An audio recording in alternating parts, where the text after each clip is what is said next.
Hello बच्चों। तो JEE main का एग्ज़ाम आ गया है। हम लोग का एक महीना ऑलमोस्ट बचा है और उसे कम भी मान के चलो, है ना। तो बेसिकली पढ़ा तो सभी चीज़ें हैं, है ना। 2 साल से या 1 साल से जितना भी पढ़ रहे सब पढ़ रखा हमने। तो लेकिन जो लास्ट टाइम है उसमें अभी क्या करना है और रिवीजन कैसे करना है और स्ट्रेटजी किस तरह से बनानी है, तो उस पर थोड़ा सा हम लोग बात कर लेते हैं। ठीक है। तो सबसे पहले अभी जिस एग्ज़ाम के लिए बैठ रहे हो उसमें कम से कम हमें ये आइडिया तो होना चाहिए कि किसका कितना पोर्शन आता है और किस तरह से हम लोग को जो चीज़ें आती है उसमें कर पाएंगे कि नहीं। तो वेटेज, तो वेटेज मतलब अगर इसमें डिवाइड किया है मैंने। इसमें स्टैट्स और रीजनिंग भी इंक्लूडेड है। तो वेटेज देखो तो एल्जेब्रा, कैलकुलस और कोऑर्डिनेट, है ना। तो इनका वेटेज ज़्यादा है। हालांकि जो वेक्टर थ्री डी और ट्रिग्नोमेट्री है ये इसका एप्लीकेशन यहाँ पे हो जाता है। तो वेक्टर थ्री डी बहुत सिंपल टॉपिक है, उसका जो भी क्वेश्चन है वो एग्ज़ाम में भी हो जाते हैं। तो थोड़ा तुमको ये ध्यान रखना है कि कुछ कुछ टॉपिक ऐसे हैं जिनको अगर थोड़ा सा भी अपना एफर्ट दो तो वो वहाँ पे भी होने वाले हैं। अब यहाँ पे लिखा तो है एल्जेब्रा पूरा है, लेकिन इनमें भी बीच में ऐसे टॉपिक्स हैं जो कि एग्ज़ाम में सॉल्व हो जाते हैं, जैसे क्वाड्रेटिक हो गया, है ना। और जो भी सीक्वेंस सीरीज इस तरह के। कैलकुलस की बात करो तो लिमिट्स और डेरिवेटिव ये सब सॉल्व हो जाता है, तो उसको उस हिसाब से हम लोग देखते हैं। तो वेटेज तो इस तरह से है। बाकी हमें करना क्या है, तो करने में बस इतना ध्यान रखना है, जो चीज़ हमें करनी थी वो हम लोग पहले कर चुके हैं। अभी सिर्फ हमें रिवीजन के हिसाब से सोचना है। जितनी चीज़ें तुम्हें आती हैं सिर्फ उसी पे फोकस रखना है ज़्यादा। जितना तुम, जैसे कोई टॉपिक है हमारा, है ना, तो वो स्ट्रांग लगता है मुझे।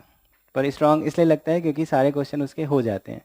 तो वैसे ही ध्यान रखना है कि जैसे कुछ कुछ टॉपिक हमारे स्ट्रांग हैं तो उनको एक बार फिर से रिवाइज कर लो ठीक से क्वेश्चंस करके, ताकि जब एग्ज़ाम में भी आए तो भी मिलता जुलता क्वेश्चन हमारा सॉल्व हो जाए, है ना।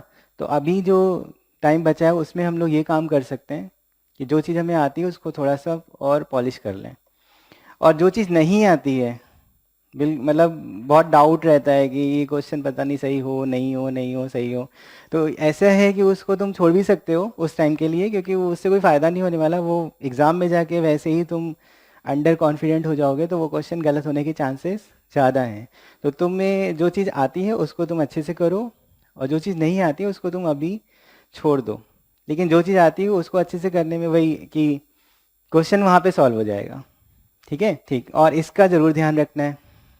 मान लिया अब कुछ टॉपिक हमारे स्ट्रांग है कुछ नहीं है, तो ऐसा लोग सोचते हैं कि क्या हो पाएगा, मेरा नहीं हो पाएगा, है ना। तो तुम्हें पॉजिटिव सोच रखना है। जितना तुम्हें अगर आता है अगर उतना ही तुमने कर दिया तो हो जाएगा। अब ऐसा तो नहीं कि तुम्हें 10% आता है पूरे सिलेबस का, तब तो फिर मैं भी बोलूँगा कि गड़बड़ है। 60% 70% अगर आता है तो फिर काफ़ी है। तो अगर 60-70% तुम बहुत अच्छे से करते हो तो फिर ठीक है। और वही तुम्हें पॉजिटिव सोच रखना है, स्ट्रेस में नहीं जाना है। ठीक है, तो वो कर ले जाओगे। अब रिवीजन का कैसे करना है, तो रिवीजन के लिए थोड़ा ध्यान रखो कि तुम बुक्स कर सकते हो, लेकिन ज़्यादा अच्छा है कि 4 to 5 ईयर्स, लास्ट के 4-5 साल के, अगर तुम जेई मेन के एक एक क्वेश्चन को कर लो अच्छे से। ठीक है, विदाउट मतलब बिना सॉल्यूशन को देखे सॉल्व करना है।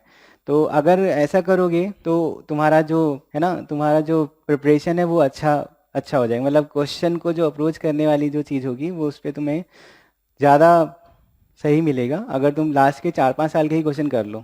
वैसे सोल्यूशन मत देना, सोल्यूशन तभी देखो जब वो क्वेश्चन सॉल्व हो जाए। और हमें लग रहा है लेंदी है, तो लेंदी है तो फिर ये लेंदी अगर शॉर्ट मेथड हो सकता है तो शॉर्ट के लिए तुम सोल्यूशन देखो। तो उससे क्या होगा, तुम्हारा दिमाग खुल जाएगा कि हाँ ये क्वेश्चन ऐसे भी हो सकता है, और एक क्वेश्चन करने के कई सारे तरीके होते हैं। तो इसका ध्यान रखेंगे तो प्रीवियस ईयर से बहुत मदद मिलेगा, पर उतना ही कि तुम क्वेश्चन को बहुत सपोर्ट इधर उधर से मत लो, सॉल्यूशन मत देखो। बाकी तुम्हें अगर जैसे बुक्स हैं कोई फॉर्मूला नहीं रिवाइज हो रहा तो उसको देख के तुम सॉल्व करो। ठीक है, तो आखिरी लास्ट के 4-5 साल के क्वेश्चन करने जरूरी हैं।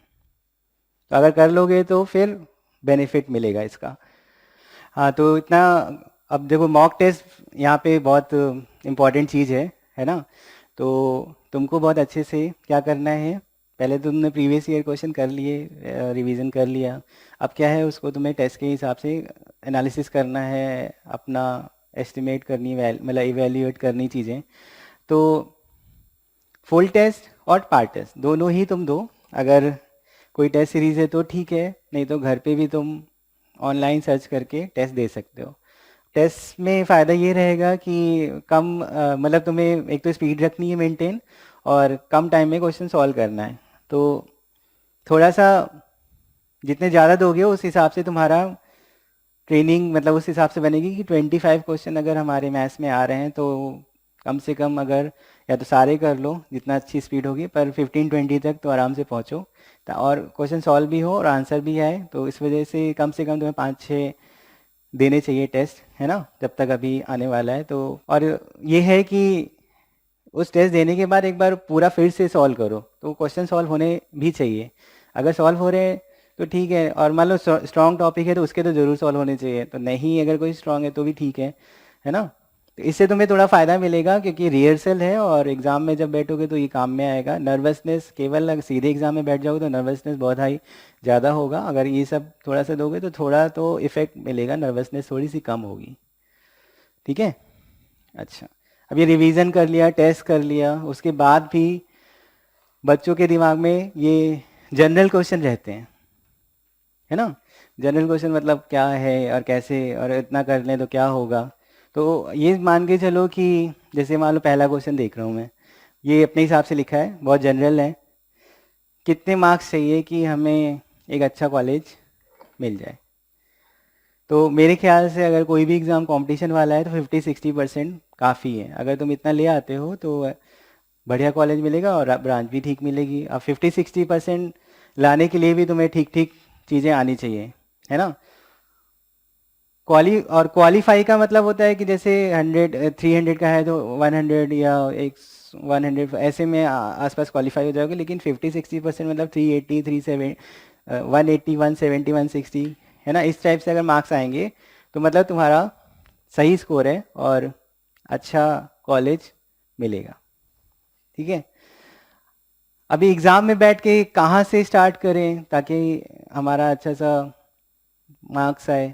तो इसमें देखो ये है रिलेटिव, कि अगर बात करें किसी का सब्जेक्ट बहुत अच्छा है ना, बहुत अच्छे का मतलब उसके सारे क्वेश्चन सॉल्व हो जाते हैं, वो जो भी क्वेश्चन देखता है थोड़ा दिमाग लगा के सॉल्व हो जाता है। तो जिसका सब्जेक्ट बहुत अच्छा है, मान लो किसी का मैथ सब्जेक्ट बहुत अच्छा है, या किसी का फिजिक्स अच्छा है, किसी का केमिस्ट्री अच्छा है, तो मेरे ख्याल से तो जिसका सब्जेक्ट बहुत अच्छा होता है उसको सबसे पहले वही सब्जेक्ट करना चाहिए। और बात यह है कि बहुत अच्छा नहीं है कि मतलब कुछ कुछ क्वेश्चन हो जाते हैं, कुछ फंस जाते हैं, तो फिर सबका जनरलाइज एक चीज़ होती है कि केमिस्ट्री को पहले कर लो और उसको थोड़ा जल्दी सॉल्व करने की कोशिश करो, क्योंकि उसमें कुछ पोर्शन ऐसा है जो जल्दी से आंसर निकलते हैं उसके, जैसे इनऑर्गेनिक है तो जल्दी आंसर सॉल्व होता है। तो अगर वो तुम पहले करोगे तो तुम्हें फ़ायदा मिलेगा कि मैथ्स और फिजिक्स में थोड़ा सा टाइम बचा के तुम उसमें लगा सकते हो, क्योंकि उसमें तो टाइम लगना ही लगना है। तो एक ये काम कर सकते हो। अब बाकी ये है कि एक और चीज़ है कि ज़रूरी नहीं कि तुम एक बार में एक सब्जेक्ट पूरा निपटा रहे हो। ठीक है। क्वेश्चन देखते जाओ, समझते जाओ, और एक तुम्हारे पास अप्रोच आ जाती है दिमाग में कि ये लेंदी हो सकता है या शॉर्ट हो सकता है। तो अगर शॉर्ट हो सकता है तो उसको तुम्हें कर देना चाहिए और तुरंत, और अगर लगता है लेंदी हो सकता है तो उसको तुरंत छोड़ के आगे बढ़ जाना चाहिए, क्योंकि तुम्हारा काम है कंपटीशन निकालना। तो उसमें ये नहीं दिखाना होता है कि हमें हर एक क्वेश्चन आता था, हमने टाइम देके पूरा किया है, लेकिन जब तुम्हारा रिजल्ट आएगा तो फिर वो डाउन हो जाएगा। तो कहने का ये मतलब है कि बहुत लेंदी अगर दिमाग दिमाग में लगता है तो उसको छोड़ के आगे। तो ऐसे क्या है, जो सिंपल दिखता जाए उसको करते जाओ, जो लेंदी दिखता जाए उसको छोड़ते जाओ, बाद में फिर वापस लेंदी वाले अगर तुम्हें समझ में आए कि ये हो सकता था तो कर डालो। ठीक है। कितना टाइम देना चाहिए? तो अभी बात हुई कि मैथ्स और फिजिक्स में तुम ऑलमोस्ट इक्वल दे सकते हो, केमिस्ट्री में थोड़ा कम दे सकते हो। और अब इसमें एक और चीज़ है कि अगर मान लो केमिस्ट्री तुम्हारा बहुत अच्छा है, तुमने बहुत टाइम दे दिया, तो फिर वो मैथ्स फिजिक्स में दोनों ही में गड़बड़ हो सकता है। तो थोड़ा अच्छा का मतलब समझ लेना, अच्छा मतलब कम टाइम में तुम सही क्वेश्चन कर रहे हो और सारे ही क्वेश्चन ऑलमोस्ट अटेम्प्ट कर रहे हो उस सब्जेक्ट के।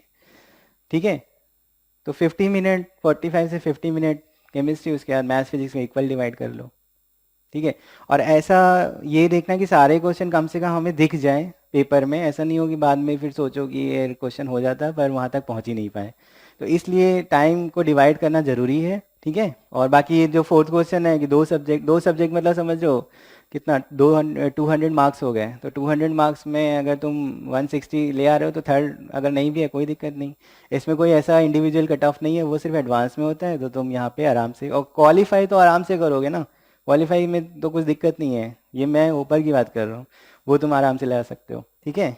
अच्छा, ये जो लास्ट वाला है कि एक दिन पहले क्या करना चाहिए, तो मैं यही कहूँगा कि 2 साल जो करना था वो तुमने कर लिया। अब जो एग्ज़ाम का एक दिन पहले वाला टाइम है उसको थोड़ा सा शांति से सोचने वाला टाइम है कि तुमने 2 साल में क्या क्या पढ़ा है और क्या क्या चीज़ें थी।